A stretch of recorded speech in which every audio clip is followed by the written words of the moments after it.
Jauh di bawah lapisan es raksasa Greenland, 150 mil dari pos terdepan manusia manapun, terhampar sisa-sisa fisik dari salah satu manuver strategis Perang Dingin yang paling berani dan pada akhirnya tidak berkelanjutan. Pada tahun 1959, Angkatan Darat Amerika Serikat telah memulai sebuah pencapaian rekayasa yang belum pernah terjadi sebelumnya. Menggali seluruh kota bawah tanah langsung ke hamparan gletser. Ini bukan sekadar perkemahan sementara, melainkan sebuah metropolis mandiri dilengkapi dengan bioskop, kapel, rumah sakit, dan perumahan untuk 200 personel.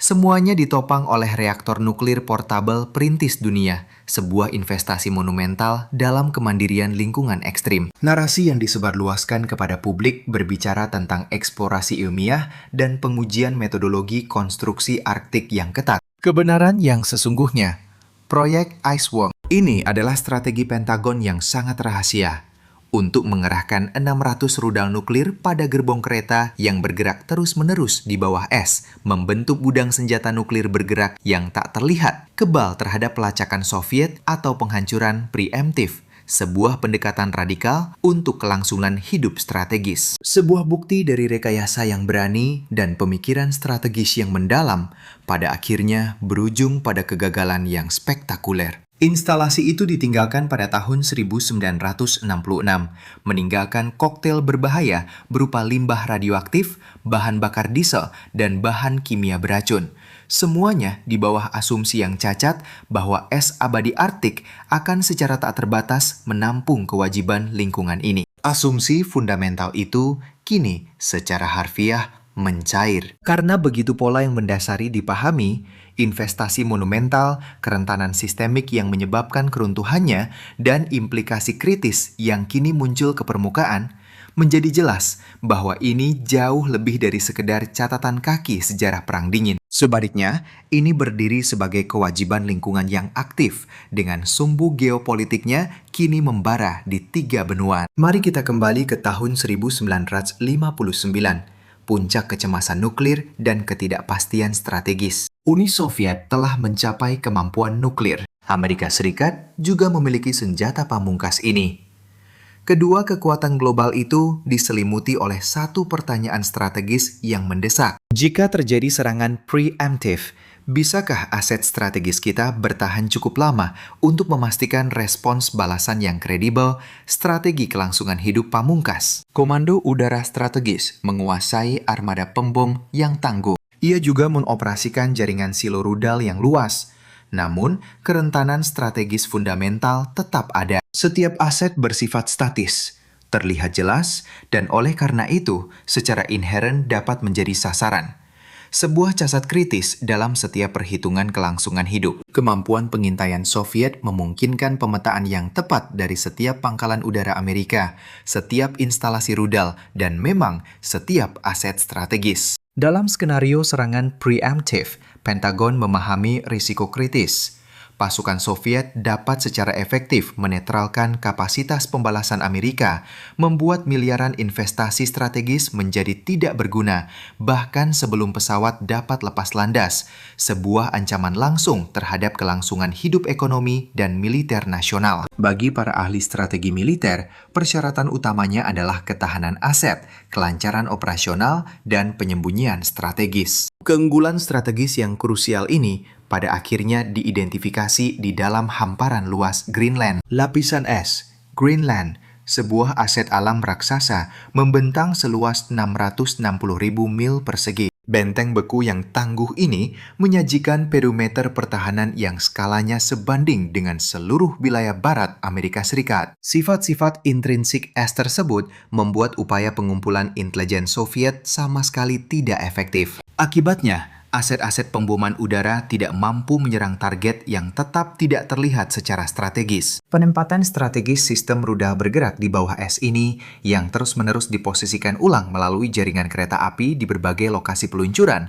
akan membangun kemampuan nuklir yang tak tertandingi sehingga menjamin pencegahan mutlak. Proyek strategis ambisius ini secara resmi dinamakan Proyek Iceworm. Cetak biru operasionalnya meliputi pembangunan infrastruktur bawah tanah sepanjang 2.500 meter di seluruh 52.000 mil persegi lapisan es, sebuah area 3 kali lipat dari luas geografis Denmark. Ini membutuhkan penempatan strategis 600 rudal Minuteman yang telah diadaptasi di atas sistem rel khusus yang direkayasa dengan cermat di dalam masa Gletser. Pergerakan yang berkelanjutan dan terus-menerus sangat penting untuk mencegah kemampuan pelacakan dan penargetan Soviet yang komprehensif. Ini mencerminkan alasan strategis yang identik yang mendasari investasi Soviet dalam penempatan kereta nuklir lapis baja mereka di seluruh hamparan luas Siberia. Namun, aset khusus ini menawarkan atribut yang unggul, ketidaklihatan intrinsik,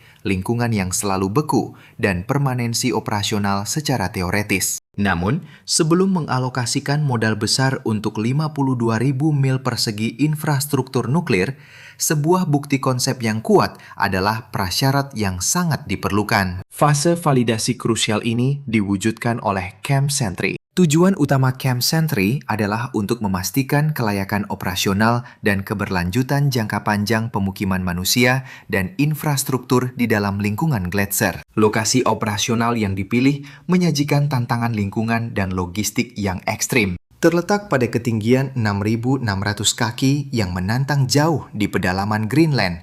Bulan-bulan musim dingin membawa suhu lingkungan rata-rata yang anjlok hingga minus 70 derajat Fahrenheit. Diperparah oleh hembusan angin yang seringkali melebihi 125 mile per ahad. Lingkungan operasional harus menghadapi curah salju tahunan setinggi 4 kaki. Infrastruktur permukaan tak terhindarkan akan terkubur dalam hitungan minggu. Oleh karena itu, pembangunan bawah tanah menjadi keharusan strategis. Dengan memanfaatkan bajak salju, putar tugas berat Swiss Peter yang dirancang khusus untuk medan pegunungan, Korps Insinyur Angkatan Darat menggali parit sedalam hingga 40 kaki langsung ke dalam es Gletser. Integritas struktural dipastikan melalui pemasangan penyangga lengkung baja dengan penimbunan salju berikutnya yang menyediakan insulasi termal sekaligus penyembunyian strategis. Jalan utama bawah tanah yang dinamakan Main Street membentang lebih dari 1.100 kaki. Operasi logistik menuntut konvoi selama 70 jam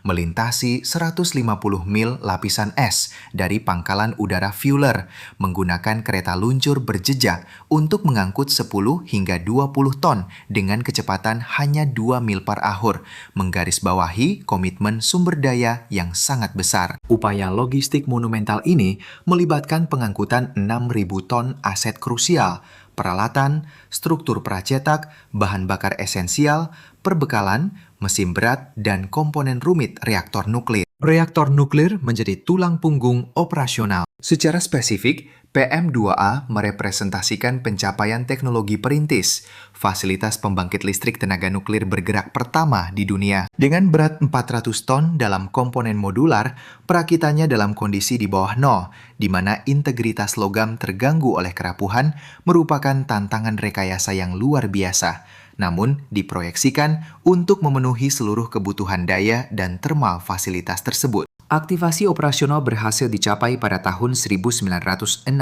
Selama 3 tahun, Camp Sentry mempertahankan kapasitas operasional penuh, mendukung 200 personel. Kompleks ini memiliki infrastruktur komprehensif, fasilitas medis, kantin yang menyediakan makanan hangat, tempat sinema, tempat ibadah, tempat potong rambut, dan perpustakaan di samping berbagai fasilitas rekreasi. Fasilitas-fasilitas ekstensif ini yang diukir dengan cermat ke dalam es Gletser yang dinamis beroperasi 150 mil dari peradaban konvensional manapun, ditopang oleh reaktor nuklir yang fungsionalitasnya yang tidak terduga menentang ekspektasi rekayasa konvensional. Pengalaman sehari-hari nyaris surreal. Paparan cahaya alami adalah kejadian langka bagi para personel. Beban psikologis yang mendalam berasal dari keberadaan bawah tanah dalam kegelapan Arktik yang abadi dan isolasi yang begitu mutlak, sehingga konvoi pasukan ulang melampaui sekedar logistik, menjadi keharusan eksistensial untuk bertahan hidup. Untuk mengukur ketahanan manusia dalam kondisi ekstrim tersebut, militer menerapkan protokol pemantauan psikologis yang ketat. Hebatnya, kapasitas mereka untuk bertahan terbukti memadai. Keberhasilan operasional Camp Sentry mengindikasikan kelayakan teoretis proyek Iceworm, sebuah investasi strategis yang menjanjikan di tengah ketegangan geopolitik. Namun, publik tetap tidak menyadari rincian-rincian krusial berikut. Sebuah informasi yang sengaja ditahan dari pengetahuan umum. Camp Sentry ternyata memiliki tujuan yang jauh melampaui sekedar fasilitas penelitian belaka, sebuah aset strategis dengan agenda tersembunyi. Ini merupakan fase awal dari skema ambisius untuk menempatkan 600 rudal nuklir di seluruh Greenland, sebuah proyek dengan risiko geopolitik tinggi dan implikasi finansial yang masif dilaksanakan tanpa sepengetahuan Soviet, tanpa dukungan penuh Denmark, dan tanpa rencana kontingensi yang pasti untuk ketidakstabilan Gletser. Cakupan penuh dari proyek rahasia ini, sebuah investasi militer yang masif, baru terungkap melalui dokumen-dokumen yang dideklasifikasi yang diperoleh pada tahun 1996. Infrastruktur yang dibangun meliputi terowongan bawah tanah sepanjang 4.000 km, 60 pusat kendali peluncuran, dan 600 rudal Iceman, Minuteman yang dimodifikasi secara khusus direkayasa untuk penempatan di lingkungan Gletser, sebuah upaya rekayasa yang menelan biaya besar. Rudal-rudal ini dimaksudkan untuk terus bergerak di atas gerbong kereta, diposisikan ulang di antara berbagai lokasi penembakan setiap beberapa hari. Sebuah strategi yang dirancang untuk menciptakan penipuan nuklir strategis yang tidak akan dapat ditandingi oleh Soviet, memberikan keunggulan taktis yang signifikan. Strategi operasional yang mendasarinya menunjukkan tingkat kecanggihan yang luar biasa. Sebuah perhitungan cermat dalam permainan catur geopolitik. Jika intelijen Soviet berhasil menentukan satu lokasi penembakan, rudal-rudal tersebut sudah akan dipindahkan, mengeliminasi target potensial sebelum koordinasi serangan balasan apapun dapat dilakukan. Bahkan identifikasi 10 posisi semacam itu tidak akan memungkinkan pelacakan simultan dari semua 600 unit, sebuah keunggulan operasional yang signifikan dan sulit ditandingi. Arsitektur sistem tersebut, sebuah mahakarya rekayasa strategis, membuatnya kebal terhadap penargetan, menjamin keamanan aset vital ini. Namun, di tengah ambisi besar ini, sebuah hambatan signifikan muncul. Dari sudut pandang teknis dan hukum, wilayah tersebut tetap berada di bawah kedaulatan Denmark, sebuah fakta yang tidak dapat diabaikan dalam perhitungan strategis. Perjanjian pertahanan yang ditetapkan untuk Greenland pada tahun 1951 memang memberikan otorisasi kepada militer Amerika Serikat untuk melakukan operasi di pangkalan udara Thule. Meskipun demikian, perjanjian tersebut ternyata tidak memiliki kekhususan mengenai persenjataan nuklir dan proyek rahasia yang berada di luar zona pertahanan yang secara resmi ditetapkan. Sebuah celah hukum yang kemudian dimanfaatkan. Otoritas Denmark tidak menerima konsultasi formal sama sekali ketika pembangunan Camp Sentry dimulai pada tahun 1959. Sebuah pelanggaran protokol diplomatik yang jelas. Penemuan aktivitas-aktivitas rahasia ini oleh mereka kemudian memicu krisis diplomatik yang serius, mengancam stabilitas hubungan bilateral. Perdana Menteri Denmark telah secara publik menegaskan bahwa Denmark akan secara tegas menolak penempatan rudal nuklir di dalam wilayah nasionalnya, sebuah pernyataan kebijakan yang kontras dengan realitas di lapangan. Namun, secara pribadi, ia telah menyetujui penyimpanan persenjataan nuklir di Thule tanpa persetujuan parlemen, sebuah pengaturan klandestin yang pengungkapannya akan secara tidak dapat ditarik kembali, merusak kredibilitas dan stabilitas pemerintahannya. Sebuah risiko politik yang sangat besar. Cetak biru strategis Amerika tampaknya mendasarkan keberhasilannya pada persetujuan Denmark pada akhirnya. Analisis sejarah Denmark, khususnya dari Nikolai Petersen, kemudian mengkarakterisasi ini sebagai perhitungan strategis yang mendalam. Mengingat kuatnya sentimen anti-nuklir domestik Denmark, kelayakan politik untuk secara terbuka mengerahkan 600 rudal di seluruh Greenland adalah nihil. Akibatnya, proyek Iceworm beroperasi dengan lini masa yang tidak dapat dipertahankan tanpa sanksi hukum formal, bertaruh pada toleransi strategis Denmark. Namun, dinamika lingkungan intrinsik dari es itu sendiri mempercepat penghentiannya secara prematur. Pada tahun 1963, penilaian geologis di Camp Century mengungkap kerentanan struktural yang kritis dan tidak terduga. Berbeda dengan anggapan umum, es bukanlah padatan statis. Ia berfungsi sebagai material viskoelastik, mengalami deformasi plastis terus-menerus di bawah beban gravitasi bawaannya. Lapisan es Greenland mengalami perpindahan lateral yang terus-menerus, bermigrasi dari dataran tinggi pusatnya menuju tepi pantai dengan laju beberapa meter setiap tahun. Massa kumulatif salju yang menumpuk di atasnya mengerahkan tekanan yang sangat besar, memadatkan semua lapisan di bawahnya. Infrastruktur bawah tanah Camp Century menyerah pada gaya kompresi yang luar biasa. Struktur atas ruang reaktor mengalami amblesan struktural setinggi 5 kaki dalam rentang waktu 2 tahun, dari 1960 hingga 1962. Konduit bawah tanah mengalami kompresi horizontal dan vertikal dengan cepat mendekati ambang kegagalan struktural mereka dalam kurun waktu operasional yang hanya 4 tahun. Bak penampungan limbah yang secara strategis ditempatkan 150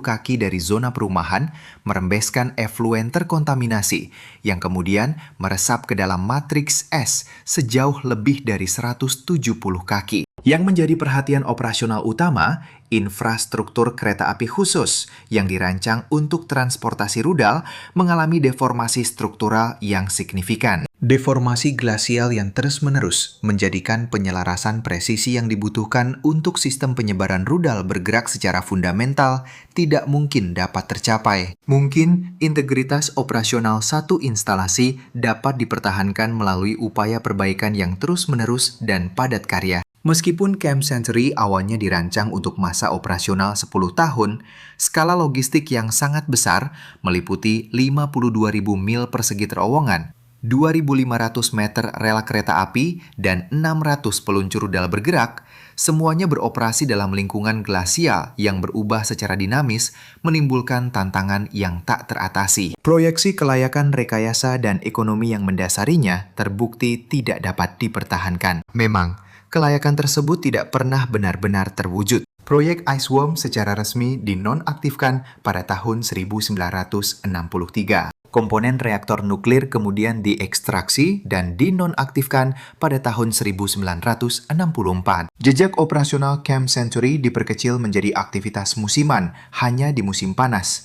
Sebuah penyesuaian biaya yang strategis dengan pasokan listrik yang sepenuhnya bergantung pada generator diesel. Penonaktifan total situs tersebut terjadi pada tahun 1966, menandai berakhirnya kelayakan ekonominya. Degradasi struktural terowongan yang cepat ini merepresentasikan kerugian modal investasi yang seketika. Dalam beberapa tahun, akumulasi salju menutupi semua indikator permukaan dan seluruh inventaris yang ditinggalkan, infrastruktur, limbah, dan bahan kimia secara efektif dihapus bukukan berdasarkan premis keuangan yang keliru bahwa dingin abadi Arktik akan melindungi kewajiban-kewajiban ini tanpa batas waktu. Sudah saatnya kita menilai secara kritis validitas ekonomi dari proyeksi awal tersebut. Audit terhadap aset dan kewajiban yang ditinggalkan mengungkapkan inventaris berikut. Aset modal yang ditinggalkan meliputi 9.200 ton infrastruktur fisik,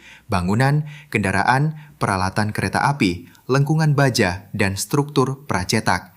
Ditambah 47.000 galon limbah pendingin radioaktif, produk sampingan langsung dari 3 tahun operasi reaktor, dan 25.000 galon bahan bakar diesel, 24 juta liter limbah kotoran yang tidak diolah dalam penampungan tanpa lapisan, serta kewajiban lingkungan yang signifikan dalam bentuk bifenil poliklorinasi (PCB) yang banyak digunakan dalam cat, transformator listrik, dan bahan isolasi sepanjang tahun 1960-an. Dari perspektif kewajiban jangka panjang, PCB merepresentasikan kontaminan yang paling kritis dan sulit diatasi. Ketahanan inherennya terhadap degradasi memastikan adanya biaya lingkungan yang abadi. Ketahanan tak terbatas ini berujung pada risiko yang tidak dapat diukur dan berkelanjutan. Bioakumulasi mereka pada kehidupan akuatik dan mamalia laut menyebabkan konsentrasi yang meningkat di seluruh rantai makanan, berujung pada konsekuensi ekologis dan ekonomi yang parah bagi predator puncak seperti paus, anjing laut, dan burung laut, termanifestasi sebagai kegagalan reproduksi, penekanan kekebalan, dan keruntuhan perkembangan, merepresentasikan eksternalitas masa depan yang signifikan. Selama beberapa dekade, potensi kewajiban lingkungan ini sepenuhnya diabaikan dalam penilaian risiko. Asumsi ekonomi awal dianggap kokoh dan tak perlu dipertanyakan. Neraca historis es Arktik menunjukkan akumulasi bersih dengan penambahan salju secara konsisten melampaui kehilangan akibat pencairan. Akumulasi bersih ini diproyeksikan untuk menjamin penguburan abadi, secara efektif menunda biaya remediasi di masa depan tanpa batas waktu. Harapannya adalah bahan-bahan berbahaya ini akan tetap beku dan tidak bergerak secara abadi, sehingga menghilangkan pengeluaran finansial di masa depan untuk penahanan. Namun, munculnya perubahan iklim secara fundamental merevisi proyeksi keuangan jangka panjang ini. Pada Agustus 2016, studi ahli glasiologi William Colgan di Geophysical Research Letters memberikan kejutan mendalam bagi komunitas ilmiah. Secara efektif menilai ulang risiko lingkungan jangka panjang. Dengan menggunakan model iklim canggih dan observasi lapisan es yang cermat, tim Colgan memproyeksikan titik balik finansial yang kritis untuk situs Camp Century, sebuah transisi dari akumulasi es bersih menjadi ablasi bersih, di mana volume air lelehan melebihi salju baru, yang diperkirakan akan terwujud antara tahun 2090 dan 2100. Secara fundamental mengubah kewajiban jangka panjang. Menyusul perubahan penting ini, air lelehan gletser menyusup ke lapisan yang lebih dalam dari lapisan es. Zat pencemar naik menuju lapisan teratas. Pada akhirnya, puluhan tahun sampah yang terkubur menjadi aktif kembali, mengalir ke laut menuju Samudra Arktik, sehingga mencemari ekosistem laut yang sangat penting bagi populasi asli Greenland. Penelitian ini segera menarik perhatian global. Kementerian Luar Negeri Greenland secara resmi mendesak Denmark untuk bertanggung jawab atas upaya pemulihan. Denmark kemudian memulai penyelidikan resmi. Amerika Serikat bersikap diam secara diplomatik mengenai masalah tersebut. Namun, sebuah perkembangan penting muncul. Selama tahun 2021, Colgan merilis evaluasi yang direvisi, menggabungkan kumpulan data iklim yang lebih baru dan teknik pemodelan yang canggih. Perakiraan yang diperbarui ini menunjukkan probabilitas yang dapat diabaikan untuk mobilisasi ulang sebelum tahun 2100,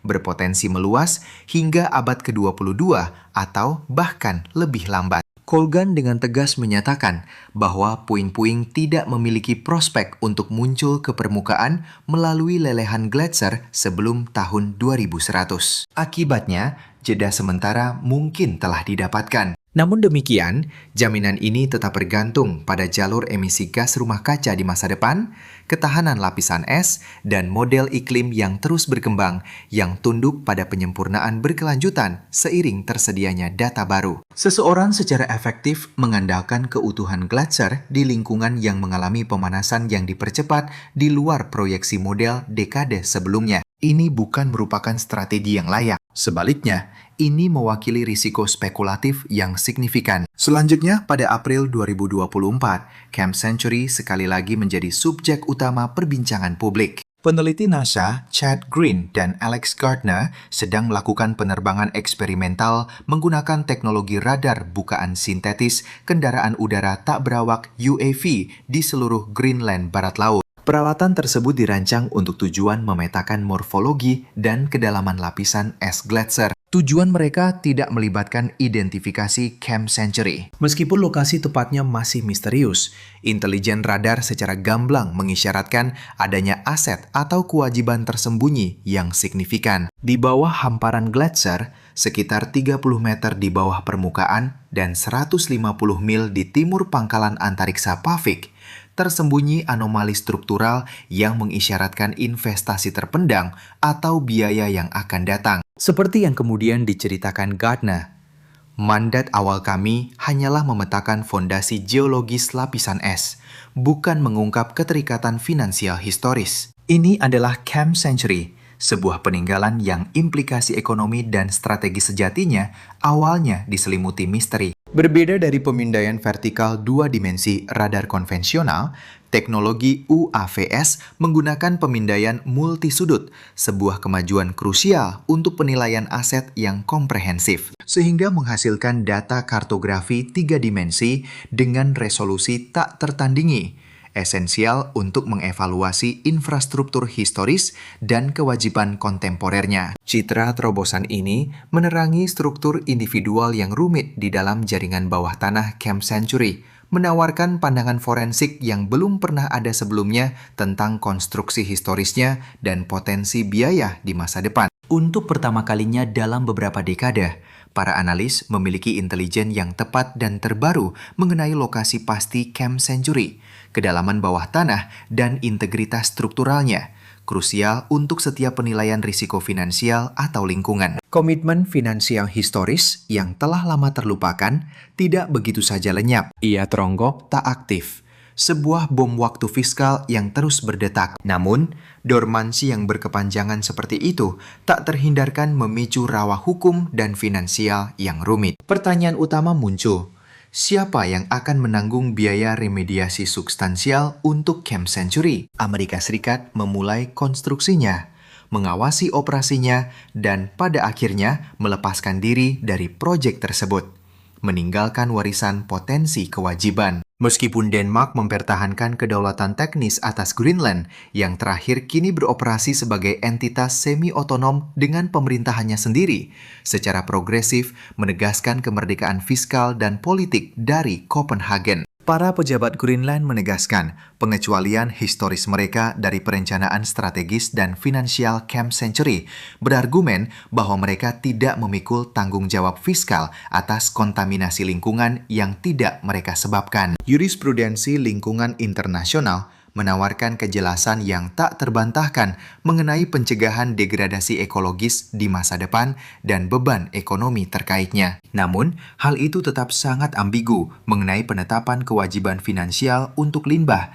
yang secara historis telah dibuang. Seperti yang disoroti oleh ilmuwan politik Jessica Green, Camp Century, sebuah proyek tahun 1959 di bawah perjanjian pertahanan bilateral antara Amerika dan Denmark, didirikan di wilayah yang kini dikelola oleh negara berdaulat yang bercita-cita tinggi, yang kepentingan ekonomi dan politiknya tidak dikonsultasikan. Seluruh usaha ini didasarkan pada asumsi yang cacat tentang pelestarian Arktik yang abadi, sebuah kesalahan perhitungan fiskal dan lingkungan yang kini secara gamblang dibatalkan oleh perubahan iklim. Pertanyaan mendasar tetap ada.